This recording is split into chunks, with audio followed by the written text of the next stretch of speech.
India ने T20 world cup 2026 जीत लिया है। सच तो यह है कि इस टूर्नामेंट में एक भी टीम ऐसी नहीं थी जिसका इंडिया के साथ कोई मुकाबला बनता था। मतलब कोई दूर दूर तक रेस में भी शामिल नहीं था। इंडिया के कोई पास भी नहीं था। अब आपने उनसे जेलस होना है तो आपकी मर्जी है, लेकिन आप अगर समझदार हैं तो आप सीखेंगे उनसे कि क्या चीजें हैं जो इंडियन टीम ने पिछले 2 सालों में बेहतर की हैं। ट्रांसपेरेंसी आपको क्लियर नजर आ रही है। Rohit Sharma as a captain world cup जितवाते हैं। हम सबको पता था कि अब अगले कप्तान सूर्या कुमार यादव होंगे। सूर्या कुमार यादव को इंडिया ने बैक किया। हालांकि कुछ लोगों के दिल में तब डाउट्स थे कि शायद हार्दिक पांड्या, शायद शुभमन गिल, बड़ी बातें चल रही थी, लेकिन बीसीसीआई ने स्टिक किया सूर्या कुमार यादव के साथ।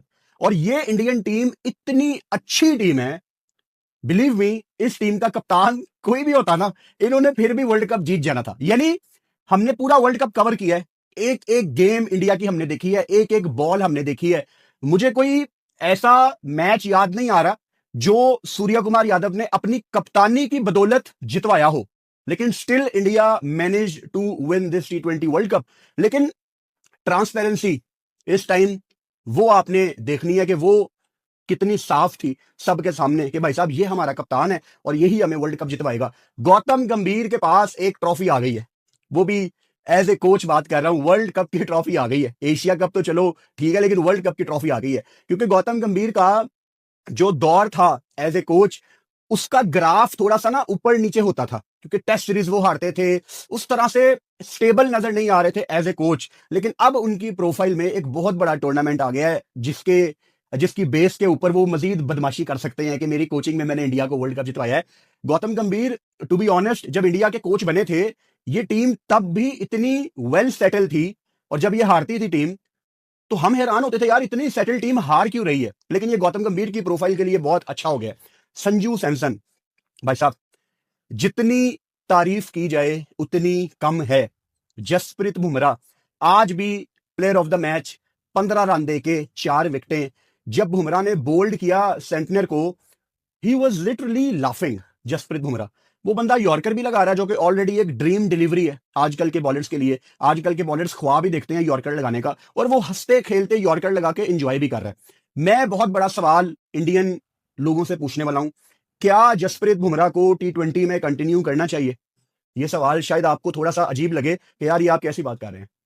ओडीआई वर्ल्ड कप 2027, अब जितनी भी टीमें हैं उनका फोकस होगा वनडे क्रिकेट खेलना। अब जितनी भी टीमें हैं वो टारगेट करेंगी 50 ओवर की क्रिकेट।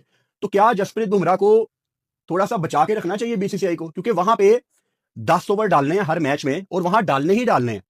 तो सवाल मेरा आपसे यह है कि 2 T20 वर्ल्ड कप आपको बुमराह ने जितवा दिए, अब क्या the bigger chunk, the main course ODI world cup, क्या अब उस पर नजर होनी चाहिए इंडिया की कि यार अब हमने बुमराह को बचा के रखना है फॉर द ओडीआई? अच्छा, संजू सैमसन, जिनको बारबाडोस में 2024 में बताया गया था कि आप नहीं खेल रहे, मैं बारबाडोस में मौजूद था और वो मेरे सामने की बात है। उस टाइम तो ऑब्वियसली मैंने इतना ज्यादा उसको नोट नहीं किया कि रोहित शर्मा टॉस से पहले संजू सैमसन के कंधे पे हाथ रख के उनसे कोई बात कर रहे थे, और बाद में जब संजू सैमसन ने बताया कि एक प्लेयर जो नहीं खेल रहा था वो मैं था, और जब मुझे रोहित शर्मा ने ये बताया और उसके बाद उन्होंने 10 मिनट मेरे से बात भी की, ये आपको शो करता है कि वो कितने बड़े लीडर थे। और उस बंदे ने इंडिया की जीत में, इस टूर्नामेंट में कितना बड़ा रोल अदा किया। ये इंस्पिरेशन है उन तमाम क्रिकेटर्स के लिए, उन तमाम बच्चों के लिए जो लाइफ में कुछ करना चाहते हैं, क्योंकि एक टाइम ऐसा आता है जब हालात आपके अगेंस्ट हो जाते हैं, आपको लगता है एवरीवन इज अगेंस्ट मी, मुझे कोई बनाना नहीं चाहता, मुझे फेयर चांस नहीं मिलते। लेकिन जब आप परफॉर्म करना शुरू करते हैं तब सारे दरवाजे खुलते हैं और चीजें ऐसे दिखना शुरू हो जाती हैं जैसे सारी स्टेज आपके लिए सेट है। संजू सैमसन ने जिस तरह की वो कलकत्ता में बारी खेली, इट डजंट मैटर कि संजू सैमसन ने आज भी अपना 100 मिस किया, उनकी आखिरी 3 बारियां 300 से बड़ी बारियां हैं। बहुत बड़ा किरदार है। अक्षर पटेल का भी बहुत इंपॉर्टेंट किरदार है। आज आते साथ ही उन्होंने जो ऊपर से 2 विकेटें ली, और फिर फील्डिंग उनकी जितनी शानदार है। आपने इंग्लैंड के खिलाफ उनके कैचेस देखे, आज आपने उनके अच्छे एफर्ट देखे, आज आपने ईशान किशन की फील्डिंग देखी, आपने इंडियन टीम की बॉडी लैंग्वेज देखी, और न्यूजीलैंड ने जितनी गलतियां की हैं, मतलब सेंटनर की प्रोफाइल अगर ये कहती है ना कि full time golfer, part time cricketer, तो आज ऐसा ही दिखा है कि वो सिर्फ एक ना पार्ट टाइम क्रिकेटर ही है, क्योंकि एज ए कैप्टन उसने इतने ब्लंडर किए हैं कि न्यूजीलैंड ये डिजर्व ही नहीं करती थी कि वो ये गेम जीतती। अब जो हमारा तरीकाकार है गेम को ब्रेक डाउन करने का, उसी तरीके से हम इसको ब्रेक डाउन करेंगे। माउस में चार्ज करना भूल गया हूं जल्दी जल्दी में, ठीक है। अच्छा, पहले 4 ओवर्स में 4 बॉलिंग चेंज कर देता है सेंटनर। अच्छा, अब टीमों ने अभिषेक शर्मा को ऑफ स्पिनर के अगेंस्ट फंसाया है। चलो, मुझे बड़ी खुशी हुई देख के कि ग्लेन फिलिप्स के साथ इन्होंने शुरुआत की, उसको दूसरा ओवर दिया एंड ही बोल्ड वेल यार, उसको 1 ओवर में 5 रन पड़े। अच्छा, फिर उसके बाद तीसरा ओवर जैकब डफी को दे दिया, ठीक है। चौथा ओवर ग्लेन फिलिप्स को करवाने की बजाय लॉकी फर्गसन को दे दिया, जिनको पहले ओवर में कितना 24 पड़ा था। मतलब पॉइंट क्या है कि वहां पे वो अपनी गलती रियलाइज करता और फिर दोबारा ग्लेन फिलिप्स को लेके आता, अभिषेक शर्मा को बाहर बिठाया जाए। लोग ये बात कर रहे थे, लेकिन मेरा ओपिनियन इसमें बहुत क्लियर था कि अगर आप अभिषेक शर्मा को बेंच करते हैं तो पूरी टीम का कॉम्बिनेशन थोड़ा सा हिल जाएगा। एक मैच रह गया, उसको आप बैक करें। अगर कोई एक बंदा बाहर बनता था ना, वो वरुण चक्रवर्ती बनता था। लेकिन आज इंडिया ने सेम प्लेइंग 11 खिलाई, वहां न्यूजीलैंड ने मैकॉन्की की जगह जैकब डफी को खिलाया और उन्होंने भी 3 ओवर में 42 दे दिया। इंडिया को अपने पसंद की पिच मिली थी, जो अहमदाबाद की मशहूर जमाना ब्लैक सॉइल विकेट है, वो नहीं इंडिया को चाहिए थी। इंडिया को थोड़ी सी बैटिंग फ्रेंडली विकेट चाहिए थी, जहां पे इतना ज्यादा बॉल स्पिन ना हो। तो मिक्स सॉइल की विकेट इंडिया को प्रोवाइड की गई है। अब इस पे लोग बहुत ज्यादा शोर मचा रहे हैं कि इंडिया को फेवर दी गई है। भाई सीधी सी बात है, होम टीम फेवर डिजर्व करती है। सीधी सी बात है, किसी को यह बात पसंद हो या ना हो, होम टीमों को फेवर मिलती है। अब ठीक है, ये आईसीसी का टूर्नामेंट है, आईसीसी के अंडर पिच कुरेटर सारे काम करेंगे, but at the end of the day भाई होम टीम को फेवर नहीं मिलेगी तो किसको फेवर मिलेगी? ये मैच अगर साउथ अफ्रीका में होता और साउथ अफ्रीका फाइनल में होती और फाइनल हो रहा है केप टाउन में, आपके ख्याल से केप टाउन के कुरेटर अपनी टीम के बारे में नहीं सोचेंगे? क्या बात कर रहे हैं यार आप?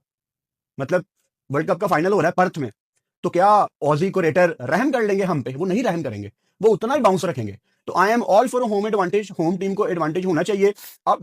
अब कानून ये कहता है कि टूर्नामेंट्स में आईसीसी विकेटें बनाती है, ठीक है आईसीसी बनाती है, लेकिन वो जो क्रिएटर होते हैं वो आईसीसी कोई स्पेशल लेके नहीं आती।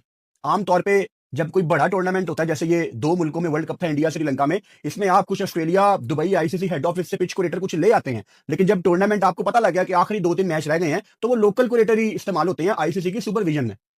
तो ठीक है, अगर इंडिया को अपने पसंद की विकेट मिल गई, कल को 2027 का वर्ल्ड कप साउथ अफ्रीका में है, वो अपने पसंद की विकेट बनवा लेंगे, तब हम क्या उनको ब्लेम करेंगे? नहीं, हम उनको ब्लेम नहीं करेंगे। अगर कोई उनको ब्लेम करेगा तो मैं आपको याद करवाऊंगा कि आप इनको ब्लेम नहीं कर सकते, क्योंकि तब इंडिया को भी उनके पसंद की विकेट मिली थी। तो I am all for home advantage. अच्छा, न्यूजीलैंड की कप्तानी इतनी गंदी थी कि उसने अलाउ किया सेंटनर ने कि अभिषेक तू कम बैक कर ले। और यहां पे आप क्रेडिट दें अभिषेक शर्मा को भी, जिसने ऊपर से आके 18 बॉलों पे 50 किया। 18 बॉलों पे 50 करना भाई साहब एक आउट ऑफ फॉर्म बल्लेबाज के लिए कभी भी आसान नहीं होता। तो जितना क्रेडिट आप उसको दें उतना कम है। फिर उसको खिलाने वालों को भी आप क्रेडिट दें। सूर्या कुमार यादव ने उसको जितना बैक किया, गौतम गंभीर ने उसको जितना बैक किया, and the kid he was under pressure clearly. लेकिन अगेन ज्यादा काम शायद न्यूजीलैंड की टीम अभिषेक शर्मा के ऊपर नहीं करके आई थी। जैसे पिछले मैच में हमने देखा कि लॉन्ग ऑन लिया हुआ है, डीप मिड विकेट लिया हुआ है, वो वहीं पे आउट हुआ है। इन्होंने एक डीप मिड विकेट लिया हुआ था, एक लॉन्ग ऑफ लिया हुआ था। भाई लॉन्ग ऑन पे वो फंसता है, off spinner around the wicket आके अभिषेक शर्मा की टांग पकड़े या उसको ऑफ स्टंप के बाहर बॉल करे, वो कैसे नहीं मारता डीप मिड विकेट पे यार? हमने पूरे टूर्नामेंट में उसको स्ट्रगल करते देखा है। तो I don't know, New Zealand was trying too many things. अब अगेन लॉकी फर्गसन 150 पे बॉल कराता है, जैकब डफी आप लाए हो, मैट हेनरी ने कितनी गंदी बॉलिंग की है। New Zealand was trying too many different things. फिर एक चीज क्रिस्टल क्लियर हो गई थी कि जितनी भी न्यूजीलैंड के फास्ट बॉलर कोशिश कर रहे हैं बैक ऑफ द हैंड करवाने की, लेग कटर करने की, ऑफ कटर करने की, वो सारी डिलीवरीज का जवाब है संजू सैमसन के पास, ईशान किशन के पास। वो आसानी से पिक कर रहे हैं, लेकिन ये बाजी नहीं आए।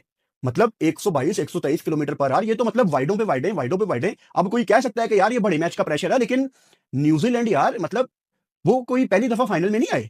उनको पता है बड़े टूर्नामेंट्स में हमने किस तरह खेलना है। It was just poor execution. उनको जो प्लान दिया गया था पीछे से, वो बस उस पर स्टिक थे कि जी हमने बैक ऑफ द हैंड के अलावा, हमने स्लो वंस के अलावा कुछ करना ही नहीं है।